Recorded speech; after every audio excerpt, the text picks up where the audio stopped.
Hi everyone, and welcome to episode 4 of Energy UK's Mission Possible podcast series.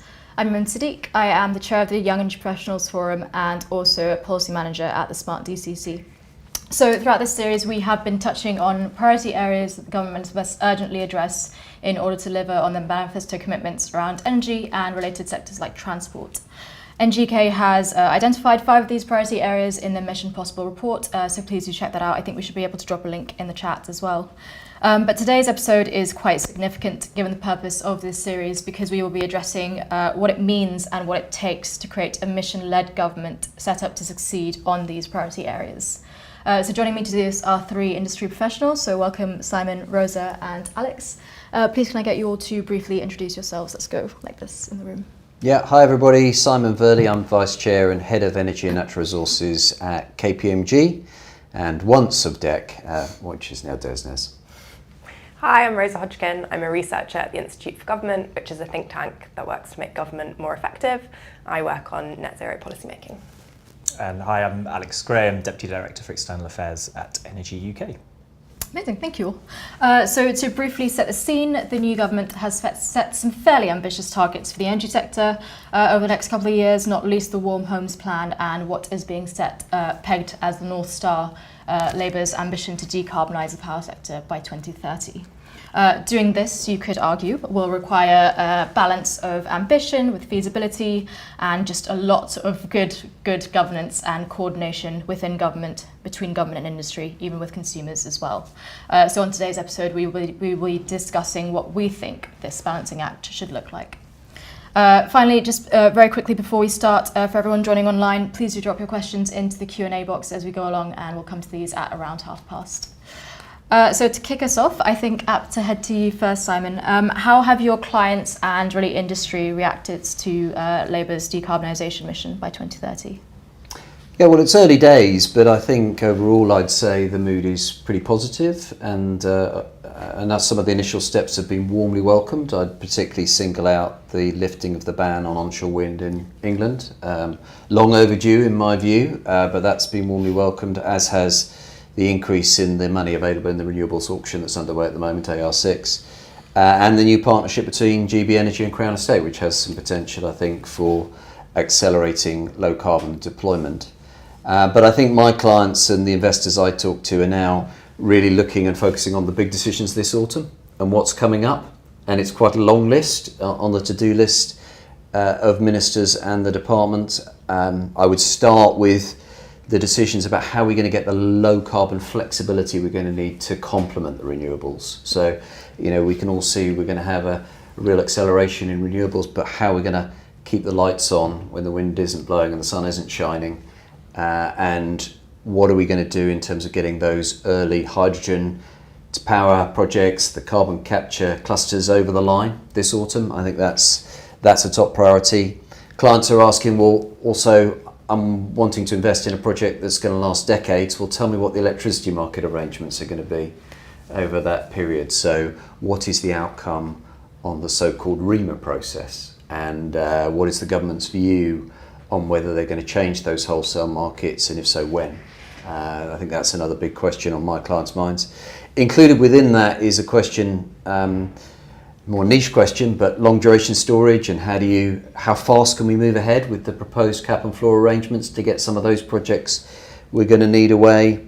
And then turning to some of the other areas, clearly the plan for transmission infrastructure, which NESO, the new National Energy System Operator, are going to be working on.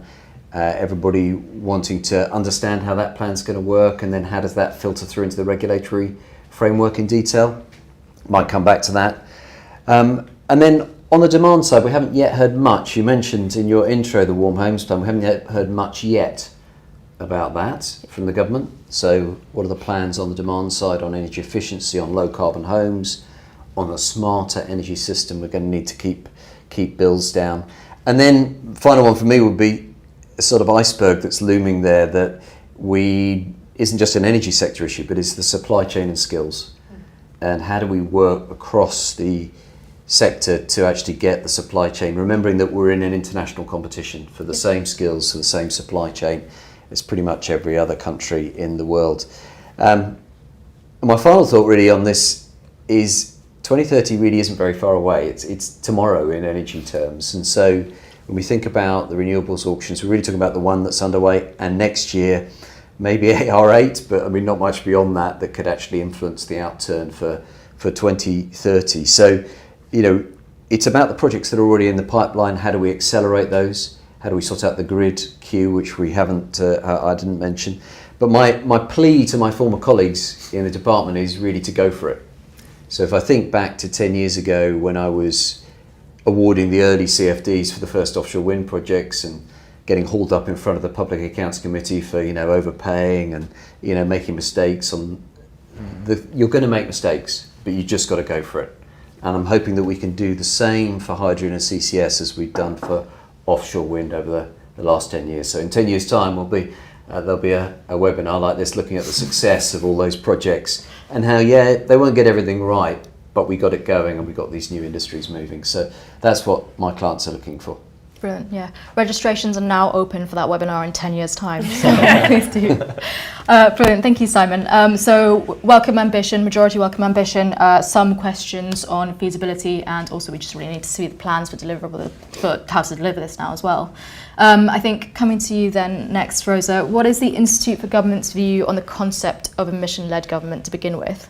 And do you think there's a risk that government will get dragged into, you know, the day-to-day business, especially as Simon said as well, like, you know, energy is only one of the very important sectors that we need to deliver a net zero wide economy. But of course, 2030 will feed into that. Yeah, so I think the IFG view on mission-led government would be fundamentally, it seems like a good idea. It recognises a lot of the issues with government that we've been banging on about for the last decade. So a kind of bias towards short-termism, a failure to do really effective policies that cut across different departments, and insufficient external engagement. So we think that done well, a mission-led government could kind of help mitigate some of those issues by slightly reorienting Whitehall. Obviously, the proof is in what they actually do and how it works and whether it changes outcomes. So far, I would say the things they've put in place on energy look sensible on the Clean Power Mission. So mission boards, if they bring in external experts, I think is really helpful. You do need a bit of central focus. They're going to be chaired, I think, either by the Chancellor or the Prime Minister. And that's really good in terms of getting that kind of focus from the top of government. And that's always helpful in getting things done in government. If you can say, this is a priority for the Prime Minister, that helps you to kind of get other departments in line. The mission control, I'm not totally sure about the name, but seems like a sensible model again. There did need to be kind of better join up across DESNZ, looking at how the technology streams fitted together. And we also thought you did need kind of a group of people doing what are the blockers coming down the line? How do we knock them down? How are we going to kind of make sure that those auctions coming down are the right auctions and things like that? So we think those all look quite positive. Obviously, it's very early days. They're just setting those structures up. It's hard to know at the moment whether they're going to be really different to what we had before, whether they are going to be a fundamental change, and whether, as you say, Whitehall will kind of just default back to its normal mode once crises start coming in. The political incentives to focus on short-term crises are quite high. So yeah, it's whether those new structures can kind of lock in a focus on the missions, or whether you start just getting attention pulled to other things. Yeah, absolutely. Thank you, Rosa. And Alex, similarly, what are the big questions that NGK's members are asking when it comes to governance of the energy sector and the setup of these mission boards, etc.? Yeah, we're not dissimilar to Simon really in kind of what he's saying. I think it's early days still, but there's definitely a sort of cautious optimism amongst the sector that there is a government and a party that kind of put energy absolutely sort of centre of its manifesto. Really, they see it as kind of central to economic growth. It's going to sit at the kind of centre of government and what they think, and we think, you know, that's absolutely right. Clearly we have a vested interest because we represent the energy sector, but we think kind of the numbers and the statistics kind of speak for themselves. And just look at like the energy crises of the last couple of years and just the simple effect on inflation that it's had from heavy manufacturing all the way through to the price of tomatoes. It's basically been energy kind of driving that. So getting energy policy kind of absolutely right is just fundamental to the cost of living, to UK competitiveness, to UK GDP more broadly. So I think kind of the ambition is there. It's right. That's what we'd like. It's still very, very early. It's not even been 100 days yet, if you want to use that a bit of an American term. But the first kind of steps, as Simon mentioned as well, are very, very welcome. There are questions to ask of kind of where were the priorities in the early days. We understand it's because they needed, just due to the parliamentary timetable, basically to just get things out. So seeing onshore wind changes, GB Energy, National Wealth Fund, partnership with the Crown Estate, those are all big interventions and very welcome kind of seeing them early on. So I think while we've seen that real kind of focus on the ambition, focus on 2030, the next step really is kind of defining the detail and the pieces of legislation on the Crown Estate, on GB Energy at very high level. Understandably, they don't want to kind of define it just yet, but there's a real opportunity, I think, there to work with industry to kind of define that out. I think and our members kind of really like that mission focus and the mission control and kind of bringing the pieces together. I think we would quite like to see a lot more kind of input from industry on that, and it's early days. And there's certainly no indication that we won't see that. So that's really important. I think thinking about 2030 in the broadest sense as well is that it's kind of more than just offshore wind, and we need to look at the other pieces of the puzzle, as Simon sort of mentioned, and we need a lot of early decisions kind of this year on the CCS clusters, on hydrogen, on long duration storage, on grid, etc. And a massive piece that we haven't really seen, even though we're getting into winter, is what do you do about the building stock and how do you make that much more energy efficient, because 2030 is bigger than just how much wind do we have. So that's exciting. I think what we really want to see is that kind of cross-departmental working. If the mission boards are chaired by the Prime Minister, excellent. We'll probably take the Chancellor, that'd be okay.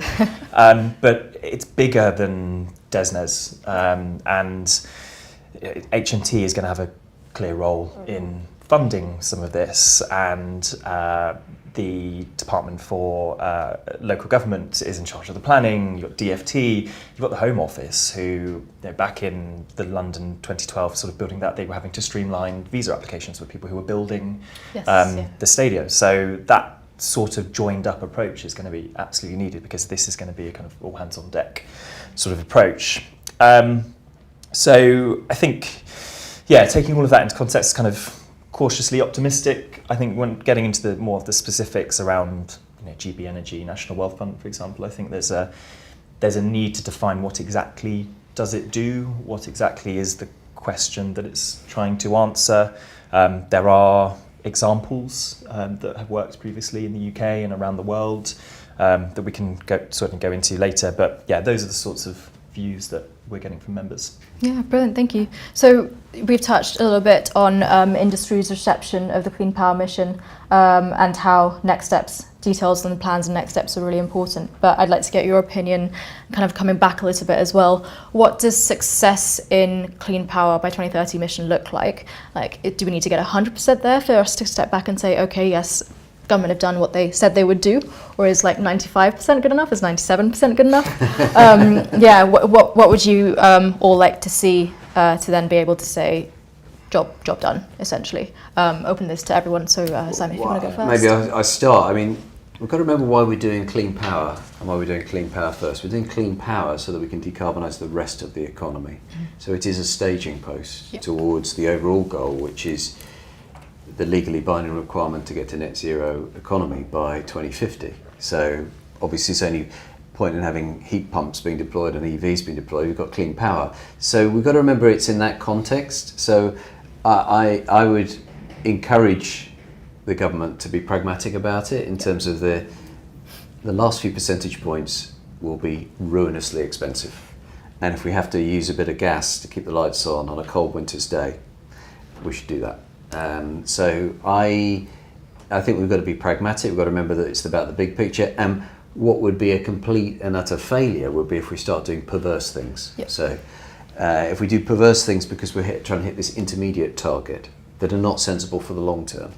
So just to explain what I mean by that, of course, it would be easy to hit the clean power target if you don't have so many EVs on the road, or if you don't have so many heat pumps, because then you've got a lower power demand. But that would be stupid, right? So I'm only using that just to illustrate the point. But let's remember, this is about a long-term transition and about facilitating that longer-term transition.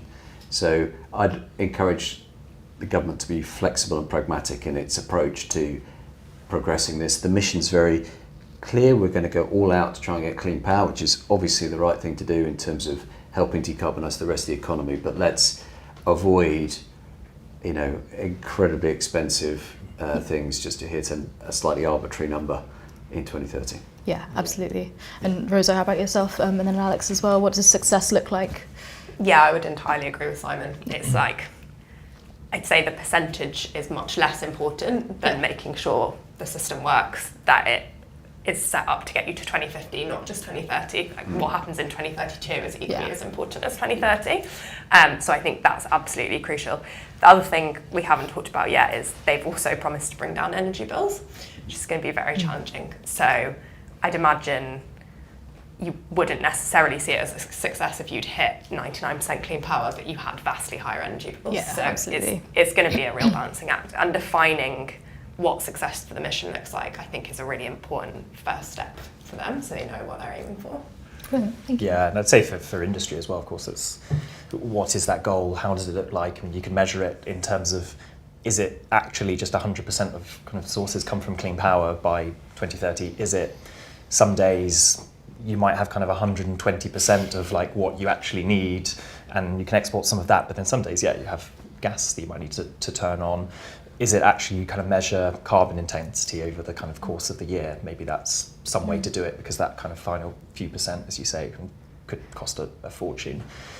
But then all of this as well, we work very closely with our charities and fuel poverty partners as well, and what you could go for this and kind of in theory and how does it look like, but always taking into account how does it end up on the bill, because over the next couple of years we're going to have a couple of decisions to make around funding models and where is that paid for and how's the fair way to do it as well. So I think we'd certainly be calling for the same. Right. And just for my own interest and people online as well, why is it that the final few percentage points will be costly and much harder to decarbonise? Well, I mean, some of the costings that have come out from some of the early hydrogen projects, for example, through the HAR1 process, it's pretty expensive power. Yeah, you're coming out with over £200 a megawatt hour. Now, hopefully those costs will come down. There was a time when I was involved in awarding CFDs for offshore wind at £130, £140 a megawatt hour, and that was 10 years ago. But so we can get those costs down, but this will be expensive, and there's no getting away from that. And we've just referring to constantly balancing out the trilemma. So how hard can we go on decarbonisation, keeping bills down as low as possible, and ensuring security of supply? And gas is not yet a marginal fuel on our power system. So I just caution the language that Labour are using about we're going to have a strategic reserve. Again, we looked at this in the department when we were doing the electricity market reforms.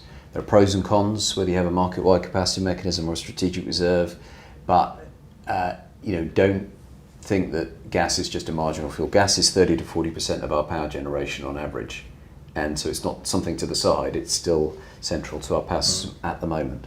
Obviously, we now need to work on getting those gas plants converted so that if it's post-combustion with carbon capture, the carbon capture stores and transmission pipes are available, or if it's conversion to hydrogen, that's also available, which is my point about the government's going to have to just go for it on these projects. And I think NESO, the National Energy System Operator, has got a really important role in identifying those power stations which are the ones that need to be converted from a system point of view. What makes sense from a system point of view in terms of low carbon flexibility?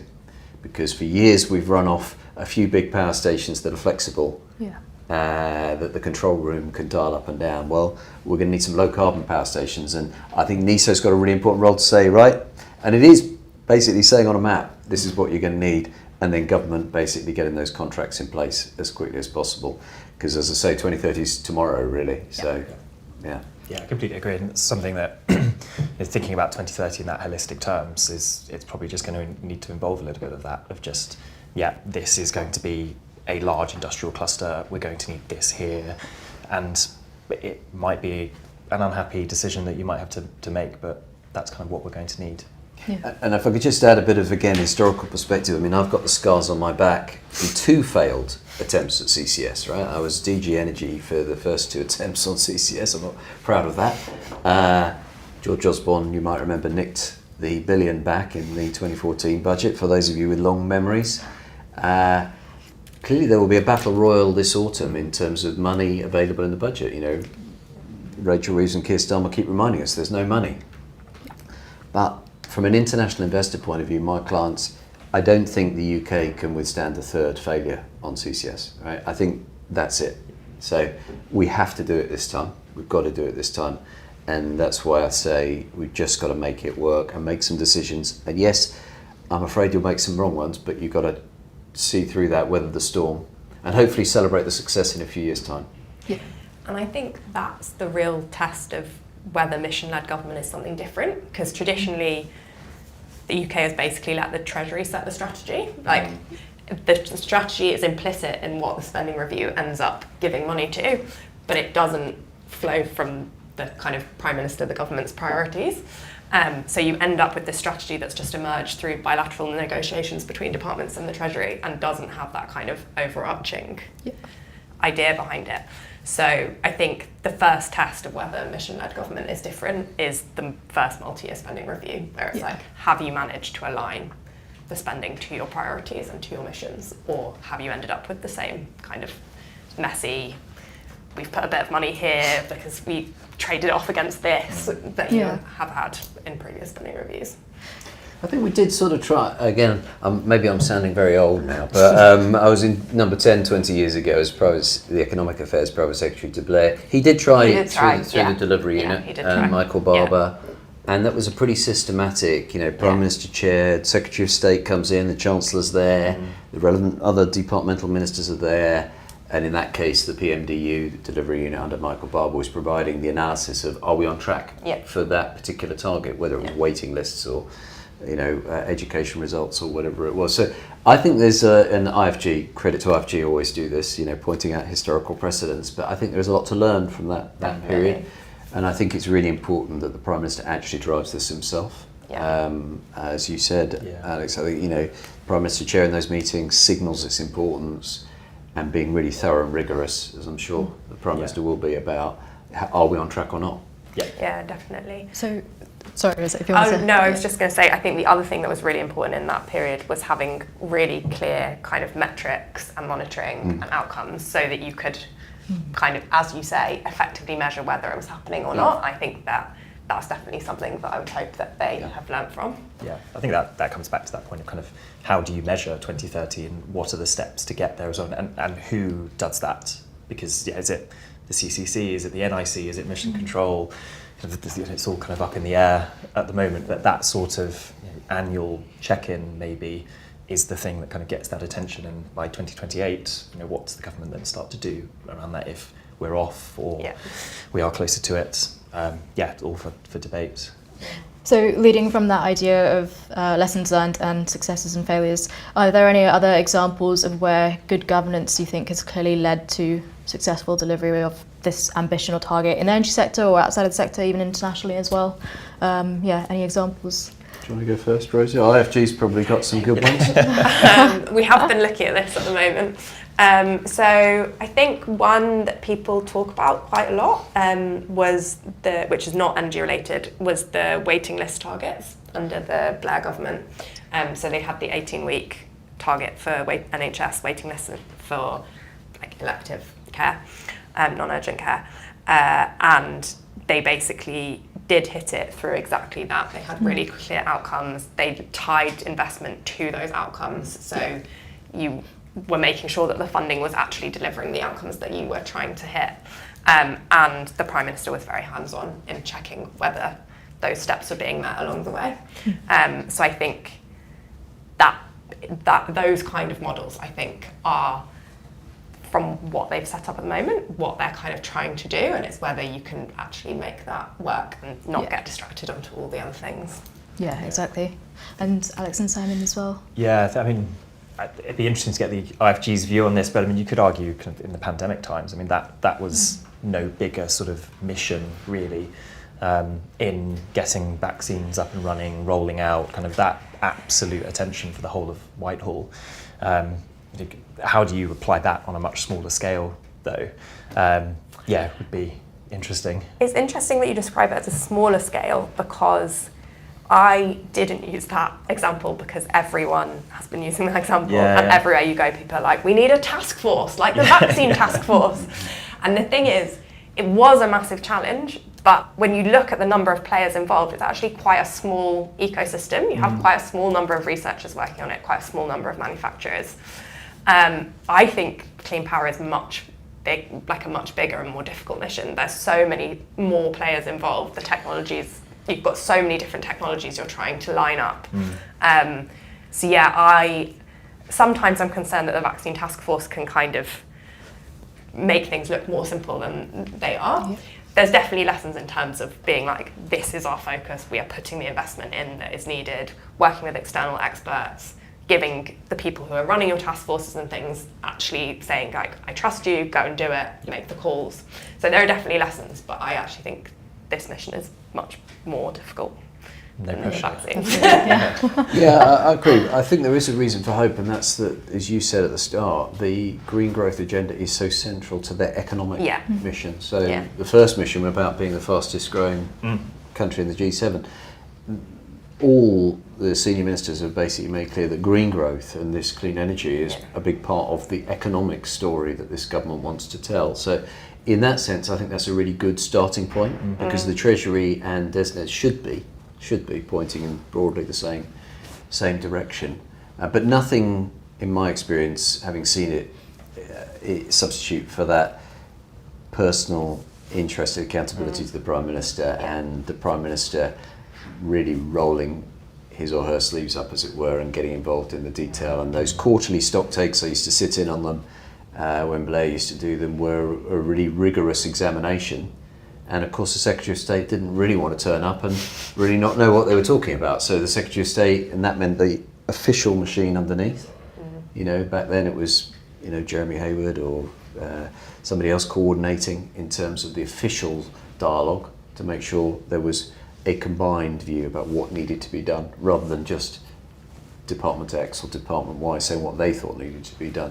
So I do think that is the apparatus we're going to need, but I'm sort of start from a point of cautious optimism that the Treasury and DESNZ should be broadly aligned. Of course, they won't always agree on how much money. The direction might be right, but if there isn't any money. And that's why, coming back to the private sector, it's all about private sector investment, this.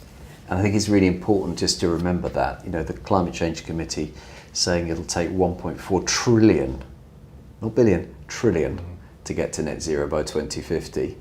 The vast majority of that is going to come from the private sector. So this is all about how do you get the private sector to invest in the UK in the technologies that we need to see to get there. So Simon, you mentioned how kind of enticing the green growth agenda is simply because energy is important for another number of different reasons. Do you think, and this is open to everyone as well, how valuable is the government classing so many things as missions now and setting up all these different mission institutions? Like, is that, it's good for industry, of course, it sets like clear ambition, a clear target, etc. Do people care in the same way that we've spoken about the other examples on waiting lists, etc. Like that's, you know, a lot closer to home sometimes. So yeah, what would you say is the perception in the energy sector?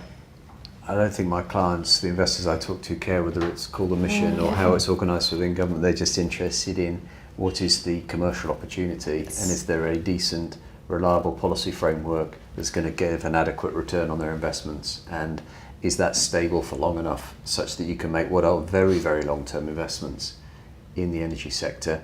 I do think we do need to think about this programmatic approach. I think, coming back to my point about supply chain and skills, what we can't have is a sort of stop-start.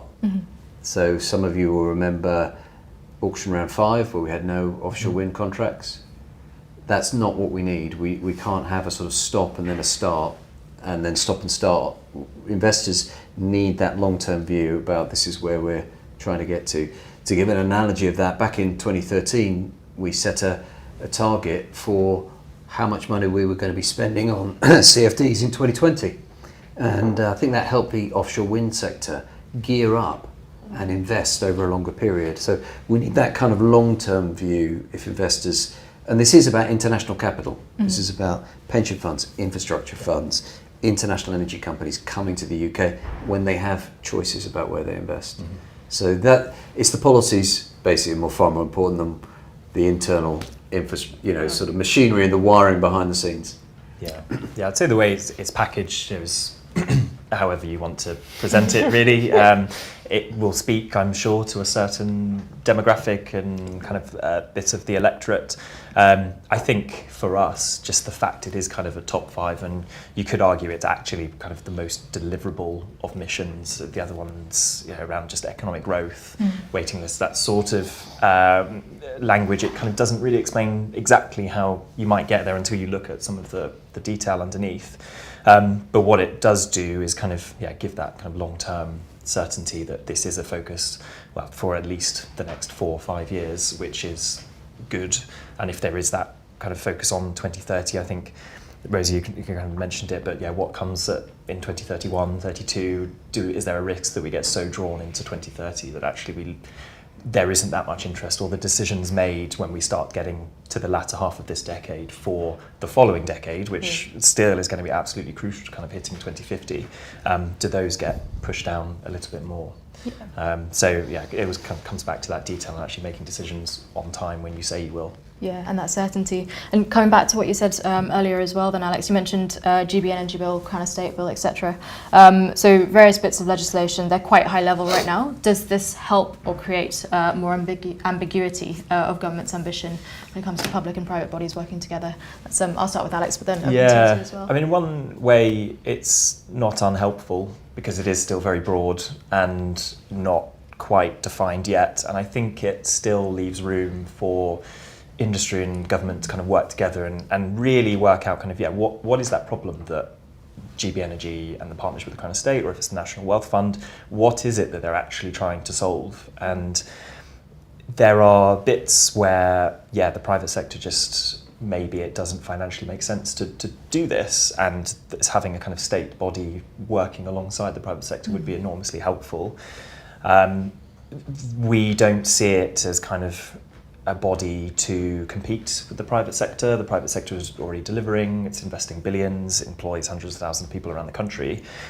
The private sector kind of knows how to build stuff where the government, and if it is GB Energy or the partnership with the Crown Estate, for example, could help is around the stuff that really the government's in control of or has some influence over, the planning system, the auction, leasing rounds, for instance. I think there are previous examples around the Green Investment Bank, for example, where actually that did quite a good job of kind of catalysing private sector investment from public sector. And I think at one point it was a ratio kind of £1 to £3, so which is the kind of golden ratio that the Chancellor's looking at. So there are ways, and that it was kind of looking at nascent technologies, it was looking at gaps in the market rather than trying to be kind of one of the big developers that currently exists at the moment. So keeping it broad for the time being is fine. I think industry can kind of work with that, and industry, I think, on the whole has kind of broadly welcomed both GB Energy, the broadening of the investment powers for the Crown Estate, the potential partnership. Having a government that is willing to do this as well is kind of really quite exciting for the energy sector. We just want to make sure that it's helping in the right ways. Yeah, absolutely. And Rose and Simon, was there anything you wanted to add? Yeah, I very much agree with Alex's comments on that.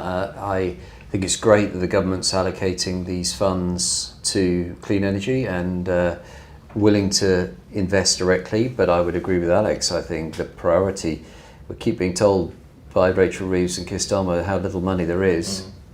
Focus the limited public purse on the things that can actually de-risk private sector investments and catalyse private sector investment. Don't do the things, as you said, Alex, that the private sector can do already. And the 8 billion that's into GB Energy will quickly disappear if they start investing in existing offshore wind farms or doing things like building transmission lines. That we've got companies that are excellent at doing that. So I think focusing on the new technologies, hydrogen, carbon capture, focusing on the supply chain, facilitating the supply chain to come here to the UK, and on the port infrastructure, these are all sensible things to do to catalyse, as your word was. I think that's the right word. But if I was in the department, I'd be saying, don't waste those precious pounds on taking a stake in an existing offshore wind farm. I mean, just remember a sense of scale. A large offshore wind farm is £10 billion, right? So just a sense of scale. We've got 8 billion over a 5-year parliament. Of It's not even a year. Of which 3 billion is going to community energy. That's 5 billion. That's $1 billion a year. So you've got small amounts of money. Use that to maximum effect in the industries we're going to need for the future. I know that isn't a popular view necessarily amongst certain politicians, but I think that's the right way to go. I guess it's balancing, isn't it? What is actually most useful to the mission versus wanting to, in 2029, be able to say, look, GB Energy is successful, it's making a return, it's doing all the things that we promised it was going to be doing. So it's balancing those. Yeah, and I think the electoral cycle may or may not help as well. That if you get to 2028, 2029, and if you're looking at GB Energy or HMT's looking at GB Energy and thinking, what has it achieved? Having that, I think, confidence, if it does do the things that we hope it will with the private sector, that it's investing in the parts that maybe the private sector doesn't find as financially attractive, but it's unlocked X billions. That would be a really compelling case rather than the simple answer of kind of has it paid for itself in 2028, 2029. And I think accepting that these things take a long time. I mean, you talked about the Green Investment Bank. That's kind of both an example of how if you give it time, it can start doing what it's supposed to be doing, but also of the kind of fragility of those kinds of new institutions where they can then just get canned. And if you look at UKIB, it took it several years to start doing what it was supposed to be doing. So I think it's also having the kind of confidence, as you say, to be like, okay, we're going to give it a few years, we're going to try and make it do the things that would be actually useful and give it kind of time to bed in before you start. Yeah, absolutely. That's a hard thing to do. It's a hard thing to do. I mean, on that point about speed, I mean, I'm glad my team was involved with GFI and helping write the report for Rachel Reeves on the National Wealth Fund. I'm glad that they follow the recommendation of locating that in the UKIB because UKIB is an existing institution that's able to invest in projects today. Obviously, there may be refreshed remits, etc. But I think that's you're not having to step. hire You're not all having the to new step staff. exactly You're not because, having to as you find said, offices. it takes time. It takes time to recruit staff and set up an organisation, and you want to make a difference. They at least have a vehicle there that can get going quickly. Yeah. And you already have NISO, who are also trying to recruit from a similar pool. Yes. So you don't want everyone to just be stealing each other's stuff. So on these new institutions then we've got GB Energy, National Wealth Fund, NISO, Ofgem's changing remit, Mission Control, several more.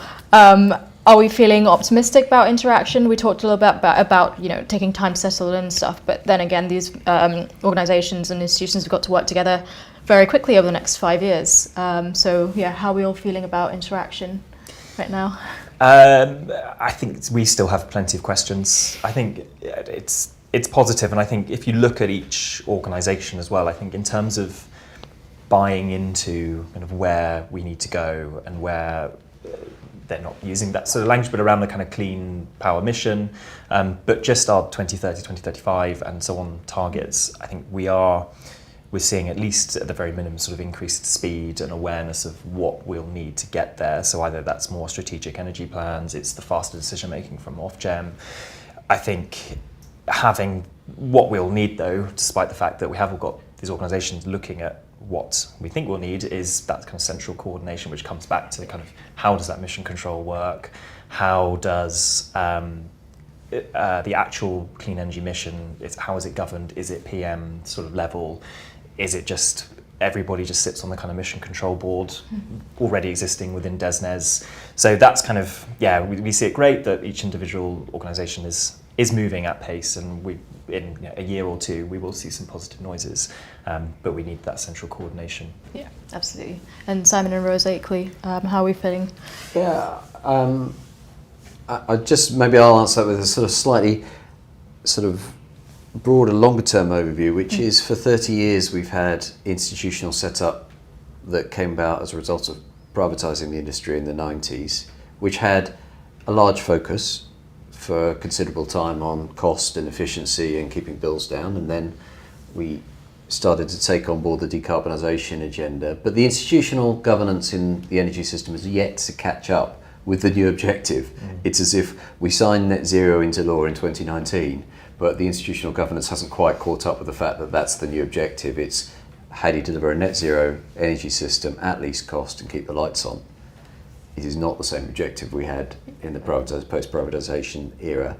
And I'm a great fan. I've written many articles on the importance of NESO and its role in strategic planning. And sometimes there's this myth put out there that there's a choice between market and state. I think you're going to need both. You're going to need all the market innovation and creativity of brilliant private sector companies to get the customer-facing engagement particularly right and get people wanting to be part of this transition. And that private sector should absolutely be there. But there are certain things only government can do. Like only the government can decide what the transmission infrastructure for electricity and for hydrogen is going to look like. And that has to be state-led, and it has to be done by NESO. And so I think you need both. It's an and, it's not an or. And we need more market and innovation and creativity on that front, on the customer front, and we need the state through NESO to take a bigger role in terms of strategic planning. And obviously all the work that they've got underway is really, really urgent and important. And I would say NESO need to be really clear. They've been asked for this advice on 2030 clean power, really clear, locationally specific. As I said earlier, if they think that the certain power stations need to be converted to become low carbon flexibility that we need to complement the renewables, I would encourage the Fintan and the team to be quite clear about that and just say to the department, this is where we think they need to go. Yeah, use that expertise for sure. I guess looking at it I would agree with all of that, looking at it from more of the organisational system, as Alex was saying, there is a coordination cost to adding additional actors into the system. So I think it just needs to be really clear what the boundaries are between them, what is everyone's remit, and make sure that there's no kind of blurry areas between two where things can either get duplicated or fall through the gaps. I think particularly at the moment, because you've got so much change happening at once, the government just needs to be really clear on what it's expecting the different organisations to do, and also what they're not supposed to be doing, to make sure that you kind of get them all working in harmony rather than kind of cross-cutting and trying to do the same things. Yeah, absolutely. Thank you all. As do you want to No. anything? No, Yeah, agree good. completely. So I think we'll head to some audience questions now, and to everyone watching online, please do feel free to continue dropping your questions in the Q&A box. First person has asked, a big problem with renewable energy is the need for accompanying energy storage systems to meet energy demands. What suggestions do the panel have for the new government to overcome the regulatory and financial hurdles to enable the creation of these projects?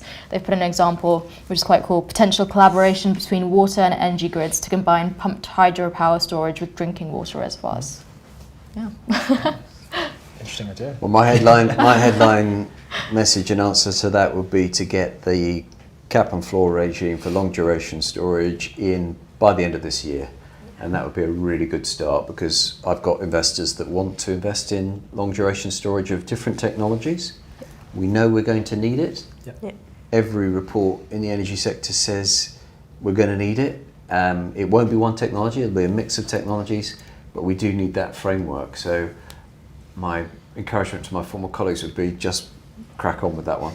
Yeah, and we would say the same in our what we'll be submitting in numerous submissions to the government in next week, actually. But yeah, I'd say it's kind of bigger than that as well, and we keep coming back to the kind of this whole system approach. And yes, there's kind of the grid scale sort of batteries that we need to look at, low carbon flexibility, but kind of the role of households and what's the role of EVs in the future. Kind of they are roaming batteries, if you want to kind of put it like that, kind of home storage.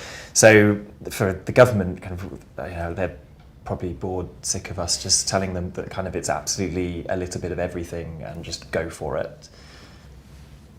Andrewsa? Yeah, I would agree. I think the kind of demand side has been the bit that has got less attention, I would say. And so, yeah, it seems like the models for support are quite clear. People seem quite agreed on them. It's just get on with it. Get on with it, for sure. But then maybe start thinking about how you can tap into that demand side, and that might require things like public engagement campaigns, and it's not necessarily as straightforward as some of the other bits, but it's incredibly important. Yeah, absolutely. Yeah, I mean, I imagine we'll hear more about the Warm Homes Plan at party conference, if not before. I don't know, but it feels to me like there's a real importance of local engagement through local area energy planning, and Labour's obviously got big plans on devolving powers to city mayors and local authorities. So it'd be interesting to see how that agenda supports the energy agenda when it comes to this. What are we doing about households, building decarbonisation, and how can we use local area energy planning, local engagement?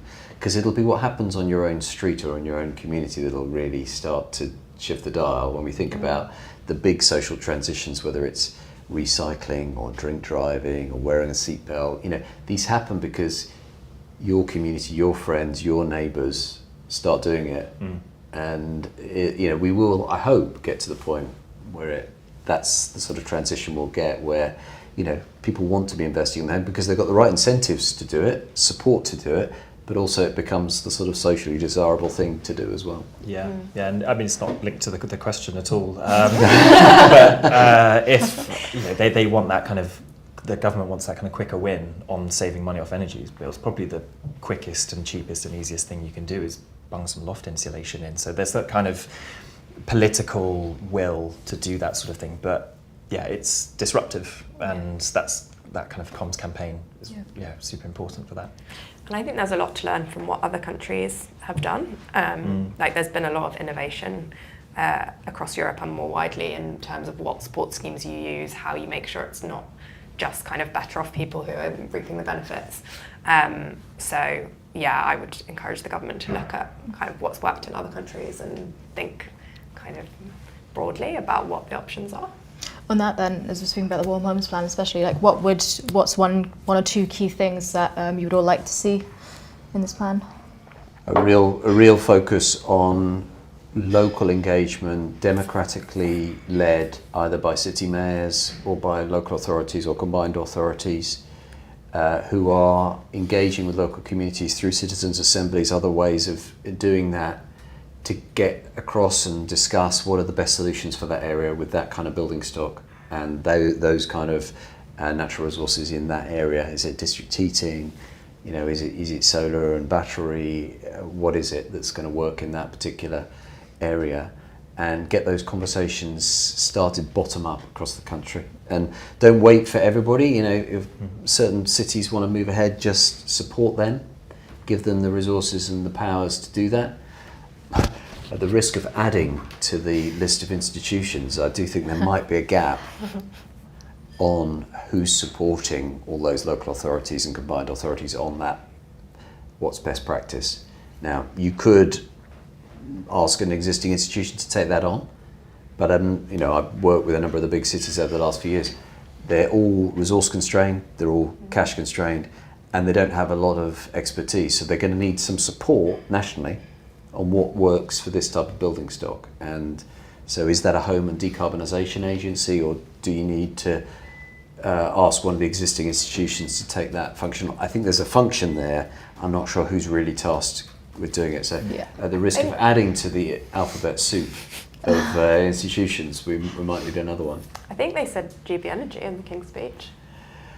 Yeah. Although it's very light on details. Yeah. That was like a Yeah. sentence, Yeah. so who knows what that means. That's a lot It's to a do. lot. That's It's a lot to do. Yeah. GB Energy. And And what happens in the years before it gets up to speed as well. And if it's based in, if it looks like it's going to be based in Aberdeen, I Yeah, don't know. yeah. I understand the Energy Minister's going to make an announcement on that soon. But I think we need to think about skill sets, because what I'm talking about is behavioural insights Yeah. as well as technical insights on what works in different building stock. That's quite different to Engagement. that's a different skill set to what you need to invest in a hydrogen project or a carbon capture project or a tidal project. Yeah, it's a totally different kind of. So type I'm of not sure I person. see the synergy between the skill sets Yeah. personally. Yeah, and I'd say I completely agree with that. And I think on the behavioural kind of, who do you trust if you're just a homeowner or landlord or whoever you may be, that you need some insulation or you want some advice? Who do you actually go to? Who's that kind of trusted body? Yeah. And then as the tradesperson as well, kind of how easy is it to gain that accreditation? How much does it cost you? Is there a role there that it's, at some point HNT could kind of step in and say, right, you want to upgrade your qualification levels to X, here's a subsidy, because for several qualifications it stops at a certain level. But if you want to install, some of this stuff is really, really complicated. It can take you 2-3 years to train to do. Yeah. So there's definitely a role kind of there for the state. But I think in all of this as well, kind of don't lose sight of what the private sector's doing as well, and the various schemes where the private sector is kind of delivering ECO and the Great British Insulation Scheme by no means are perfect, but there is a supply chain kind of already there. And I think there is a world where kind of the more state kind of intervention, trusted voice, building that support, I think devolving some powers certainly could work alongside kind of the private sector that's already doing this. Yeah, absolutely. We mentioned at the beginning, the importance of coordination within government is in between departments, which we talked quite a bit about, but also, with local and regional bodies is equally important. As we are on talking about buildings and retrofit, etc., the next question from the audience is, they've just remarked that of all the positive messages, I've heard little regarding the implementation of district heating networks. Do you think the potential use of district heating networks can reduce the demand? And they also say, this has been a big factor as to why Scandinavian nations have been so successful in decarbonising. Yeah, I mean, I was going to say on the last point, if you look at countries that have done this successfully, it's mostly they've done it through local areas and they've done it at scale. That seems to just be an easier way to do it. I think that, and then also providing the kind of assurance in terms of the fitters, what's being done. One thing we haven't mentioned is adaptation, which is obviously going to be another big element, and you need to make sure that in increasing their tightness, you're not making homes unlivable in 10 years. So I think there's definitely a role for government in setting standards around what good energy efficiency measures look like and certifying installers and that kind of assurance. But yeah, I mean, I in my old flat had a district heating network. I loved it. It was great. When anything went wrong, 500 people phoned up to complain about it, and I didn't have to. It got fixed straight away. I loved it. I'm very pro. Amazing, yeah. And Alex and Simon, district heating networks. Completely agree. Yeah, nothing to add. Yeah. Amazing, cool. So I think we're almost coming to the end now, but okay, if we can spend literally 30 seconds on this answer, your one key message to the government in delivery of the North Star or Warm Homes Plan as well, what would it be? Let's go for Simon, you first. I'm going to go back to And what I Alex said at the then. start, which is go for it on those low carbon, flexible projects you need to complement the growth in renewables and get them to fund investment decisions this autumn.